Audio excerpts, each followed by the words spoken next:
So what do you see going forward then as your mission between now and the time that, and I hope you live a long, healthy, and Me too. Prosperous life, but obviously you're an individual on a mission. You're doing the work of God. So what is your mission as you see it? To set the captives free wherever I find them. And the predominant place I find captives are cowards. People are controlled and riddled with fear. Not until, like, the best thing I can ever do is to lay my life down for a friend. Like, that's how I can actually show I love people, is to take off any power and authority that I ever had in this worldly system, to deny the family that I had, the inheritance that I thought I was going to be given. I was always promised this. You're going to go through all this horrible stuff, but there's going to come a day where we turn the kingdom keys over to you and you have all the power to do whatever you want. And I let go of that. I wouldn't give them my daughter, Naomi. That was like the legal guardianship trust for the Reynolds family that I had to do. I had to give them legal guardianship rights of my daughter for 2 weeks out of the year and increasing over time to do whatever they wanted to her. And I wasn't willing to do that. I wasn't willing to sign that over so I could get into the family trust, because I wanted my family, first and foremost, to raise my family up in the path of righteousness, to try to set them apart from this system and allow them to be free to choose. Like, I want my daughters and my son to be able to have a choice in life. I want them to know that there is something called freedom that's available to them that doesn't come at the hand of corruption. And so my mission in this world is to make sure that every single person and creature on this earth knows that there is an opportunity for freedom, true freedom, that can actually set them free of the bitterness and the sorrow and the despair and the hopelessness and the impotency. Like, if there's one thing I could drive home more than anything else, is that men need to be men again.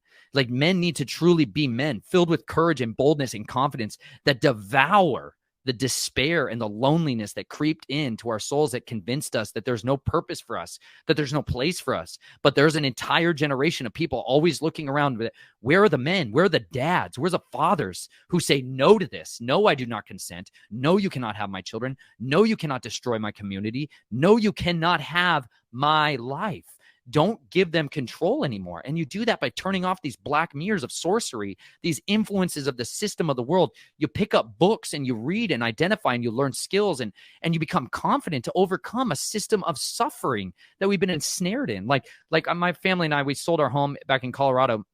And we spent almost 5 years traveling in an RV all across this country, 150,000 miles. And I went and learned trades and skills. I learned how to be a farmer, a homesteader, a rancher. Like, I learned what it takes to actually be a human being on this earth, like how to put food on my family's table and what it means to eat a meal in satisfaction. Like, why we fresh mill our own flour. My wife bakes her own bread and she makes my own children's clothing. Like, there's these skills and these experiences and these rewards that we have been so divorced from, raped from, because they destroyed the family unit. If you go back to the systemic destruction of our society, the compulsory education system brought in the 1800s, like the eradication of critical thought and the trivium and the quadrivium and these methods of learning and instruction that were just taken away from us. And we are forced to sit in a classroom where you learn to stay in your class. You stay in your class. You stay in your class. You stay in your class.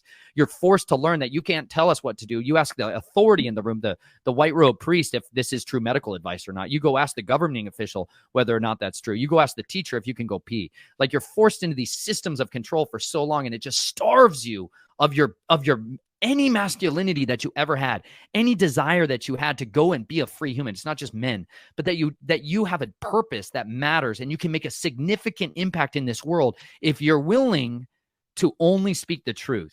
And that's a super dangerous thing to do in a world filled with deception. If you commit yourself to being an authentic person to the best of your ability and best of your understanding, that you live that out. It's a horribly brutal life out there to do that. But by doing so, you will eat your bread in satisfaction and you can lay down and sleep in peace. And it's the most satisfying thing to ever know that you are an authentic person who cares, loves the Creator, loves Yahuwah with all your heart, your soul, your strength, your mind, and you love your neighbor as yourself. When you start to do those things, when you pick that up, you start to build up endurance to overcome this radical evil that's trying to destroy everything. And it drives back that darkness, and freedom comes into you and then to the people all around you. And this is how we become cities on a hill. This is how we can start to build up cities of refuges to bring healing and deliverance to people who are tormented and tortured, that they can have restoration and a purpose that's beyond what they were told.